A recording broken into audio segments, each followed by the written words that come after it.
I'm Jayme Lozano Carver with the Texas Tribune, and I cover the South Plains and the Panhandle. Last year, the state's largest wildfire burned through the Texas Panhandle, and the small town of Canadian felt the worst of the fire's damage. The Smokehouse Creek fire, along with four other wildfires, blazed for more than 3 weeks and through more than 1 million acres of land in the Panhandle. There were 138 homes and businesses destroyed in the fires, and it took the lives of 3 people and thousands of cattle. The wildfires upended people's lives, and it's been a hard road to recovery. Texas lawmakers have proposed a number of bills to address the failures in communication that happened among responding agencies, along with the unmaintained power lines that investigators say started the wildfires last year. According to those investigators, it was a rotted utility pole that had snapped and the wires fell in dry grass that started the Smokehouse Creek fire. Today, I'm speaking with Remelle Farrar, a Canadian resident and the interim director of the Economic and Community Development for the town. We met last month as I was in the Panhandle researching and doing a follow-up story on how the residents are doing today.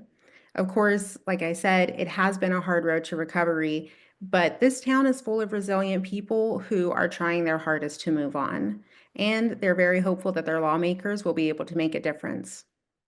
Ramel, I know you're in Austin, but what has the weather been like in Canadian lately? This week we've had a kind of our usual spring weather. It was 81 one day and snowed one day. And so it's typical for us, if you don't like it, wait 30 minutes and it'll change. That's exactly how it is in Lubbock too, so of course. Well, and part of why I ask about the weather is because we know that last year the conditions were really in a bad place to where Yes. whenever the wildfires broke out, that they were able to spread very quickly and stayed burning for a few weeks. And that's what I wanted to talk with you about today is, just in terms of what we saw last year, we know that Canadian is one of the towns that had the most damage from the fires. And just like always, Canadian has come back and is working together to try and recover. And so I want to hear from you about that. And I think a good place to start would be, whenever we spoke a few weeks ago, you mentioned how Canadian has really been built from the ground up by the people there. I'd love to hear more about that. I would love to tell you more about it. I think Canadian is an amazing place, but you're right about the weather and about the really scary place where we are this year. People are worried because just like the first day of March, we had a wind warning, we had high fire indications. It was hot and it was dry. And all anybody could talk about when you met somebody on the street or you first answered your phone, people were like, oh, I don't like this weather. And I'll be glad if we usually complain about being cold this time of year and we complain about the wind. But right now, we're just hoping that it'll stay cool, that maybe we'll get a little more snow, a little bit of rain. And we've made it through nearly a third of this fire month right now, and people are beginning to feel better. Also, I think as we got past the anniversary from last year, and everybody's thoughts turned back to what we've been doing the last few months, which is working on recovering, and not just recovering to where we were, but recovering to where we're looking at how do we keep this from ever happening again? How do we keep it so that while fire is inevitable, we don't let ourselves burn, our cattle burn, our homes burn, that doesn't happen again. And that's kind of the amazing thing that we've really found in this last year. And it is one of the things that's part of Canadians' history and always has been. One of the first things I learned about Canadian, I moved there in the 90s. And one of the first things that I learned about Canadian was that it's always been tough. And the people who settled there were tough and determined, but they were also smart and independent. And that's the reason why Canadian, as you've seen it, or as people who have visited us know it, the first thing you see as you're coming into Canadian from the north is the river bridge. And we love talking about that river bridge, and we talk about it because it's a walking path now. And we talk about how old it is, and we talk about how water used to come up to the bridge. But what we don't talk about as much is that was the first hurdle of, was there ever going to be a town there? Because They tried 3 times to put in a bridge to have a safe crossing of the Canadian River. Once it burned, once it washed away, and then the third time, the river just up and moved. And so I can't imagine how discouraged they got. And of course, there was no idea at all that the state was going to build a bridge in Canadian that far north. So the county commissioners built the bridge all 3 times. And that's kind of how Canadian works and how it works through this fire. And so as Canadian developed that history, and it was a river town and it was a railroad town, and that was its culture, that was its face, it was all of those things. And as people came to Canadian, they came because of those resources, and they came from places that were already settled, and they brought their culture and their livelihoods with them, and they continued those. But you knew what Canadian was, and you knew what your role was, because every day, twice a day, the train came through from Kansas, and it brought people to us. And those people stayed in the first fireproof hotel in the Texas Panhandle, and they made deals for selling cattle, and they loaded cattle on the freight cars.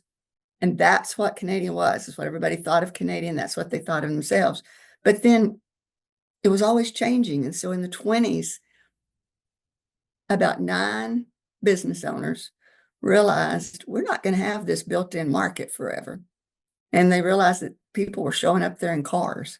And they came up with this idea of building a highway, and even more, going to Austin and making our legislators believe there ought to be this highway, and that the state needed the highway, not just Canadian.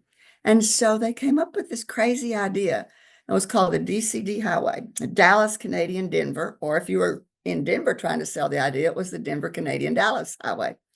And they convinced people that this highway was needed, that there was a straight line somehow from Dallas to Canadian to Denver, which still doesn't exist, but they made a straight line in people's minds, and they got this highway built. And it served them great, because for about the next 20 years, there were at one point over 20 gas stations and about 13 different accommodations for people to stay at, and it made a huge impact. But then it never was enough. They always had to be resilient to make something happen, make it happen the next time. And so in the 50s, when they started to lose that part of their economy and to lose that part of their culture and history, then they decided, well, it's the worst cattle market in history, the worst drought in history, and we'll just concentrate on the railroad and the rodeo. Because they had this rodeo that they had started in 1889, and it was the first commercial rodeo, and people loved it, and we had all these visitors from it. Well, 2 things happened. Rodeo began to be less popular as you had car races and professional football games and those kind of things. And then right in the middle of all of that, in 1952, Santa Fe Railroad decides that, oh, Canadian is not the center of the world anymore. Amarillo is going to be the center of the world. And in 1 week, they moved 52 families out of Canadian. Mm-hmm. And there was a big article in the Amarillo newspaper, just like there were all the articles last year. And those articles left the impression last year that the town burned and that there was nothing left. And people would call us and see if the restaurants were back open or anything. But when that article came out and it said that Canadian would be the next ghost town in Texas, the mayor called the editor of the newspaper, and the next day the headline ran, Mayor says, SCZ, Mayor says, if we're going to be a ghost town, we'll be the best damn lit ghost town in the United States. And they started to drive. And once again, the way Canadian did things and the way Canadian does it now is that they started to drive and they just called. Everybody called their neighbors. Call your neighbor and see if they'll subscribe to the new lights we're going to put in on Main Street. See if they want to have street lights, and they'll help pay for it. and everybody thought they were crazy. But they put in the street lights, and they became the first lit streets downtown in any town in the Panhandle. And people from Amarillo got in those cars and drove to Canadian to see that. And it's kind of, we think of that as our real history. Our real history is believing in this place ourselves. One of the second thing I learned about Canadian was that the people who lived there really truly believed that this is where they wanted to be. Nobody ever talked about being trapped like they had in other Great Plains towns that I had worked. And they talked about being the best place to live. They talked about all the advantages their children had in our schools, and they believed that. But in the 90s, we were at this end, we thought was the end of the earth, I guess, because we had gone from an oil bust, an oil boom, to a terrible oil bust. And in that oil bust, we lost our identity of our hometown because much of our main street was boarded up, and people who had come and been excited to be there moved out, and people were scared. They were afraid that we weren't going to be able to do anything about this. But that at the same time offered us all these new opportunities. And while other places were going to Austin and still are looking for high-speed internet or advantages like that, we had a business called Abraham Trading Company that moved into that old fireproof hotel. And when they found that they couldn't get T1 lines and we couldn't improve our phone lines, we couldn't get those things from the phone company, they said, we'll build it ourselves. And they built it themselves. And then they made it accessible to everybody in downtown Canadian. And that's really what we continue to do. It's really where we are right now. And if you're not from Canadian, or if you're not there on a regular basis, you forget how independent that we are. And even if you grew up there, you tend to forget how independent we are. And that happened a lot right after the fire, because many of our children and grandchildren came home to help. And they were people, just those youngsters in their 30s and 40s and 50s who came home just to help after the fire. And repeatedly, they were reminded what they had forgotten. And they got there 24 hours or 48 hours or 72 hours after the fire. And less than 24 hours after the fire, about 12 hours, and the fire was still burning, but about 12 hours after the big fire, at breakfast time, you could go to any church in Canadian and you could have breakfast and get a shower and a clean set of clothes. And for 10 days, you could eat 3 meals a day and get a shower and get fresh towels and get all those things that people weren't getting otherwise. And you could have a meal delivered to your house for your family, or you could eat there and talk with other people. And within 4 days of the fire, although we don't have apartment complexes and we don't have new developments of home sitting, but within 4 days of the fire, of the 53 families that had actually lost their homes, everybody was in a home. Everybody had a bed to sleep in. Everybody had a place that their whole family could fit and they could be together. And those things really made an impression on us. And then things that stuck in my mind as we started back to work were two things, really. One was that, as my son pointed out, when he came home, he arrived about 7 o'clock in the morning, and the flags were flying and the grocery store was open and nobody was searching for water. Nobody was standing around looking for help. Everybody was going about their business, helping their neighbor, or many of those people had been burned out themselves, and the person they were helping didn't even know that. And one of the very best stories I saw for myself, that was the Sunday after the fire. And I was coming down the hall and I walked up behind two little boys who were going from Sunday school to children's church. And I found out later one was 4 and one was 5.5. And one came up and he put his arm around his little buddy and he said, "I'm sorry your house burned down."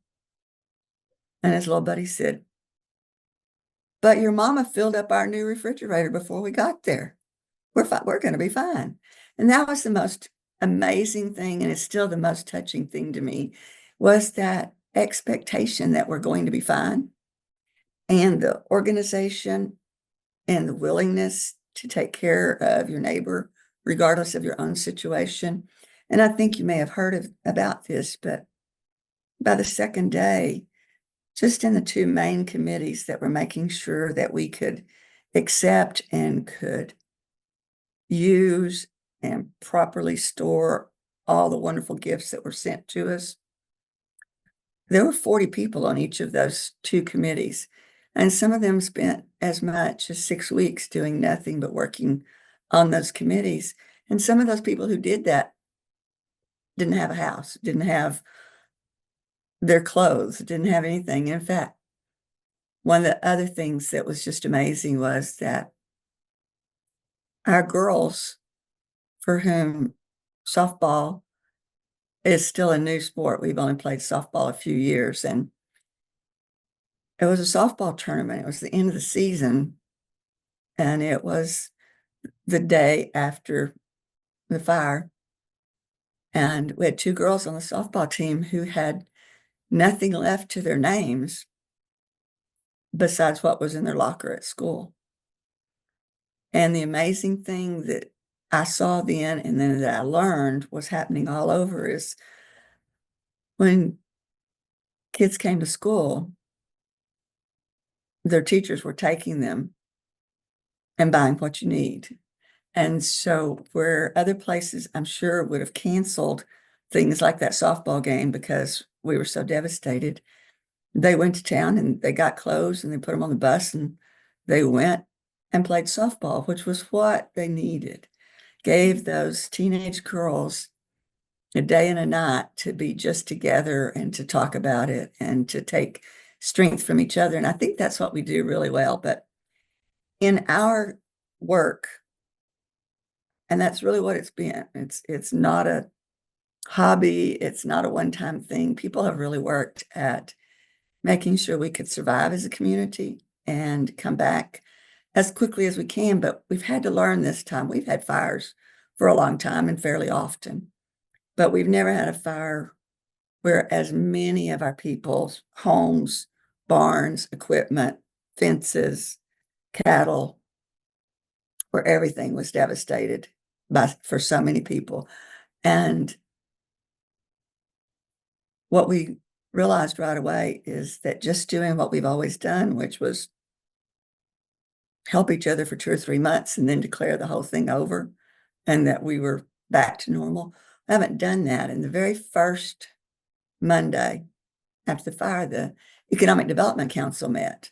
And you've already had so many people working so hard because, the emergency management team, all the first responders, all the volunteers, people have been really working. But the work we were doing was to survive. And we didn't have a plan for how do you not have a lot of people move away because they're sure they're not going to have a job? How do you not have our businesses closed? Because if we lose a business, it will not be back again. It doesn't make sense that we still have all the businesses we do, except that it's just what people want to do there. But that first night, one of our county commissioners, and he's a young man, and he said, "How much money do we have in the bank?" And we looked at our bank statement, and it's not a lot. And he said, "Well, in my opinion, if we lose one business in this town that can't stay in business here, and we have $1 left, we will have failed." And so the first project that we took on was not with the ranchers necessarily, not necessarily with people whose homes have burned, because living in the Texas Panhandle, it is amazing the amount of help and the number of people who are willing to help, and both the financial resources and the practical resources that come into us. But what people didn't realize, and what's hard for people to realize, is that those 27 or so local businesses in town had also just lost their way to make a living. It was as gone as any ranchers because our market is about 70% agriculture, and at this point, about 20 to 30% oil and gas related. So they had lost their customers. And we also had a few businesses that also burned, and they had lost all of their resources. And the businesses that burned and lost all their resources were the ones whose customers were still there. The plumbers, the electrician, the welder. Those are the businesses that burned. And they were the people without tools, without vehicles, without the ability to do anything. So we did two things. One, those businesses that were burned out and are essential to our recovery, we were able to put together a plan to help them purchase tools and to find them a building. And anybody who lives in the Texas Panhandle knows that while homes are hard to find, buildings are a little easier if you could afford one, because a lot of oil and gas businesses have left our part of the country the last few years. So we put those businesses in buildings, helped them get tools, and everybody there went back to work. But what do you do about the person who all of his customers, all their farming, all their agriculture, everything they have to do is gone? And so we looked at, how do you maintain payroll so that people don't have to lay off their help and their help doesn't leave? So we fell back on all the things we all learned during COVID, and we continue to do that. We continue to work with our farmers and ranchers, as well as our direct service businesses. And then the amazing thing is that the few actual retail businesses that we have that people think of, the dress shop, the pharmacy, the beautiful antique furniture store, those businesses, in spite of feeling they were going to go broke, those businesses opened their doors and said, come and get what you need. And other neighbors came in and said, I want to put $5,000 in the kitty, let somebody come in and get what they need, that kind of thing. And we're still working together on it like that. But like, for the same reason that I'm in Austin today, is because two of the bills that we have supported, that our legislators are carrying, that some of our friends have written, many of the organizations that are involved with agriculture have helped us through those. And so those bills are beginning to come up now before legislative committees. And tomorrow morning, two of our bills will be before the State Affairs Committee.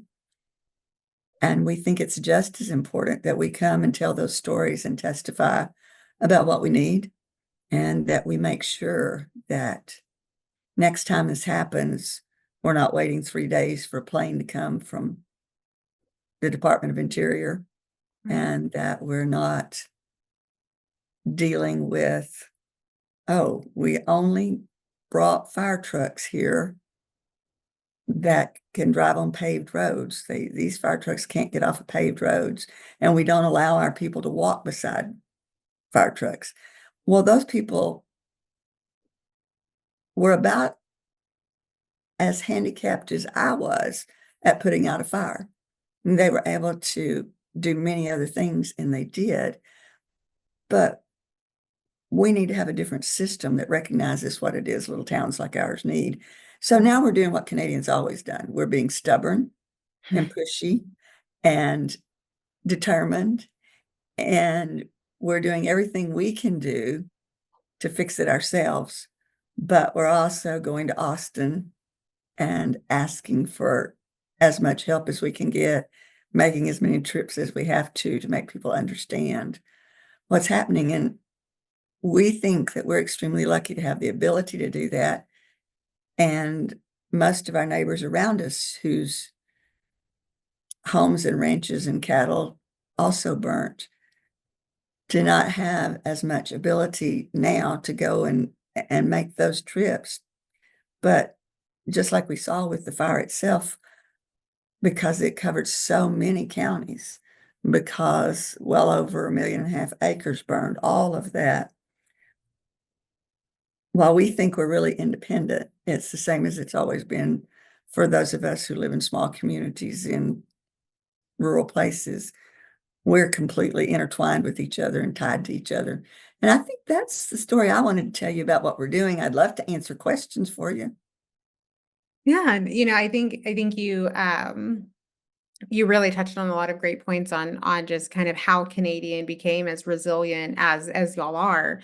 And I think even, just that idea of resiliency, I think every small town, every, kind of rural community, knows and believes to an extent that they are resilient. But in Canadian, it truly is just another level of the community coming together to really get through the issues that y'all go through. Yeah. And I know one of the things that you had mentioned too was about, wanting Canadian to become a resource for the Yes. other areas that might be affected in the same way. Tell me a bit about that. Tell me a bit about, what makes Canadian so just the right place to really be a resource for Good. wildfires. I would love to tell you more about that. One of the things that shook us up, that was really hard for us, is that a large part of who we believe we are and how we survive financially is we had this wonderful little tourism corridor, we called it, that included the 1906 bridge, and we went across the highway, and there was Texas Parks and Wildlife has a wildlife management program there. And you went on down the road, and you drove through this wonderful ranch land on one side and a riparian area on the other, and you came to Black Kettle National Grasslands. And it was a wonderful old CCC era from the 20s lodge, and then 7 historic cabins that the state of Texas considers historic buildings to this time, even, and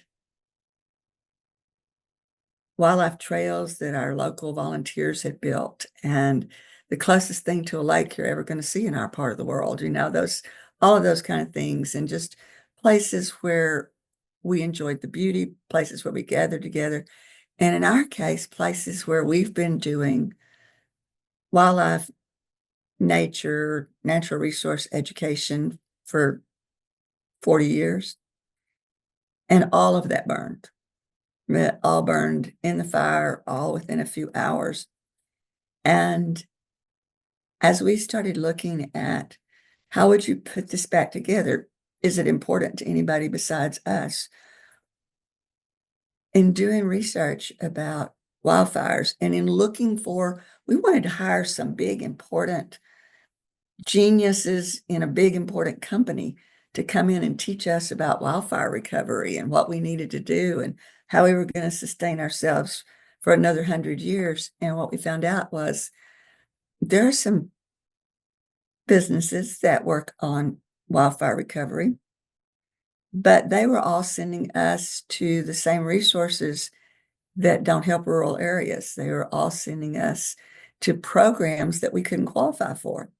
And over time, no matter how much people wanted to help us, we realized within just a couple of weeks that nobody else could do this for us. Nobody could help us.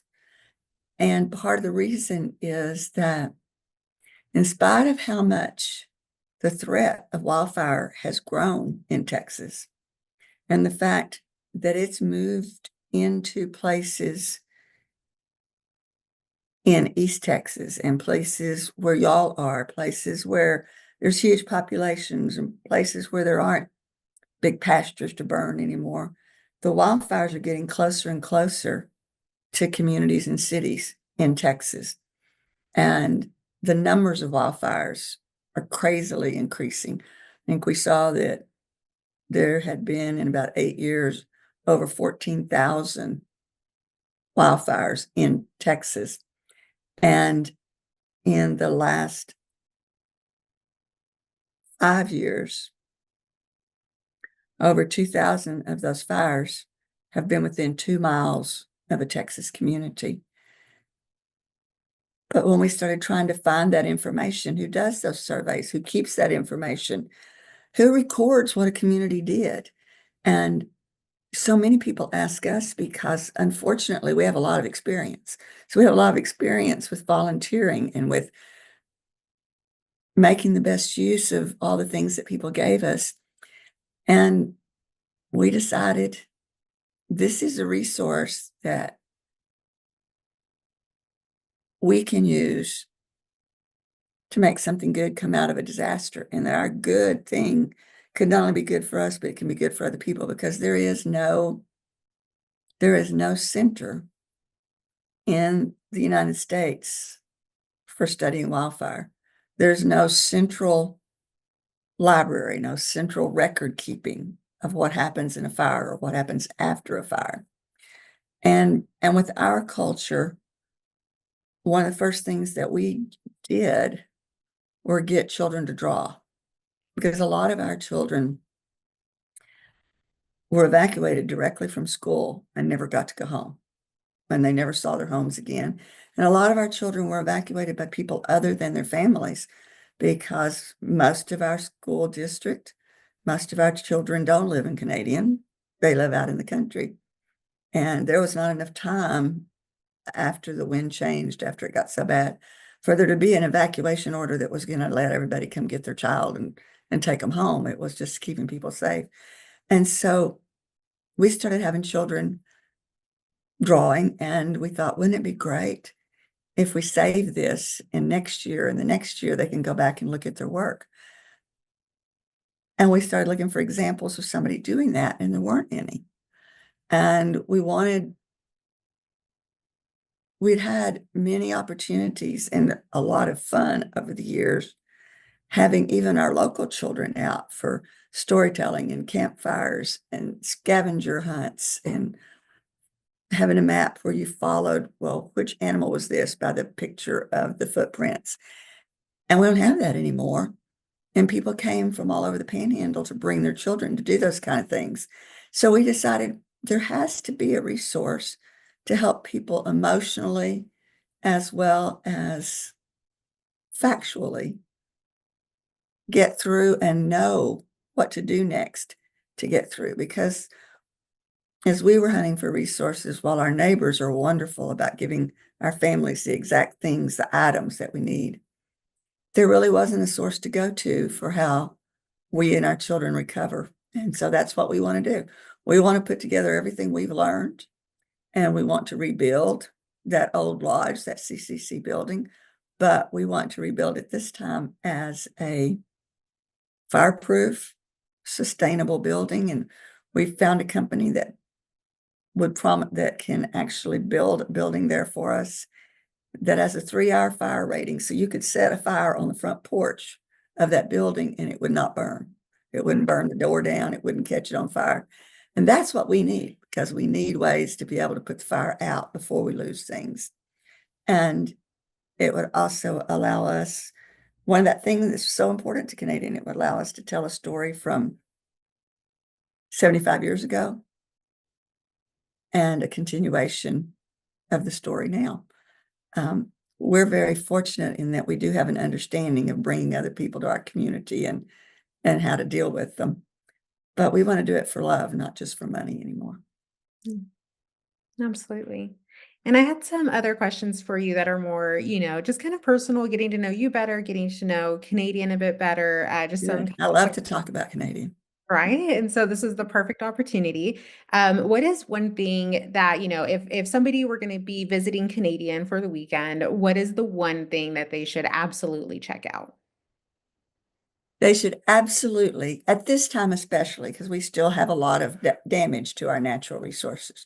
But the one thing that nobody should miss is going to the Citadel, because that's such a unique, I mean, who has a community of 21 or 22 or 2,300, whichever one we're saying we are today, and the only town in a county who has a fine art museum, and who has particularly one of the most renowned and finest art collections in the world, and who saves old church buildings and turns them into home, and then upgrades them to mansions, and then just packs their clothes and moves out and leave all that art and the building itself and the collectible furniture and those kind of things in it. And then who, after starting something like that, builds a gallery where you can go, or you can take your children and you can draw, or you can paint, or you can see somebody else's work.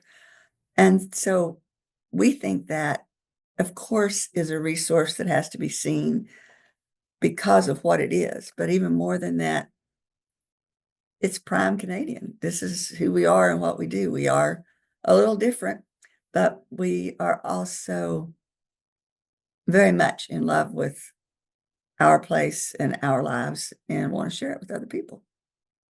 And what's your favorite thing to do in Canadian on a weekend? Mm.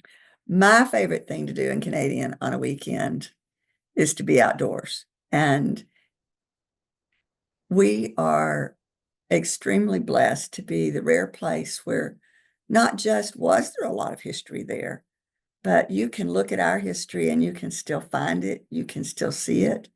So I love the things that we've developed that allow us to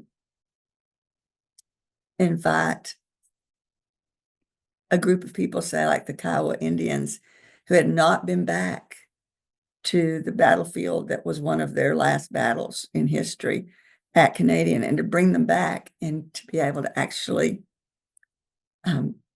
dig archives and then be able to see those, or to be able to tell the story from both viewpoints. But I love being outside. I love keeping that history both as something you can hold in your hands, but even more something that you can hold in your mind and heart and is real to you, and that you have memory of your own, not just what you read about in a textbook.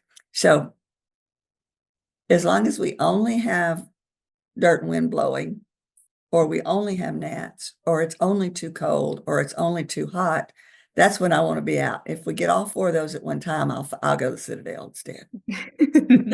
Good choice. I loved the Citadel whenever I was visiting. That amazing. It's I've never special. seen an art museum like that. Absolutely, it is special. Incredible. And my last question is, what is your favorite part about being a Texan? Mhm. My favorite part about being a Texan is that as you learn about Texas and Texas history and the people who live in Texas from one end to the other, two things. When Texas was a republic, or when Texas became a state, we never did really trust government anyway. And Texas did a lot of things right. And Texas operates very muchly for not just for the good of its people, but for the will of its people. Texas has always been largely run by the people who live in Texas, and I think that's awesome.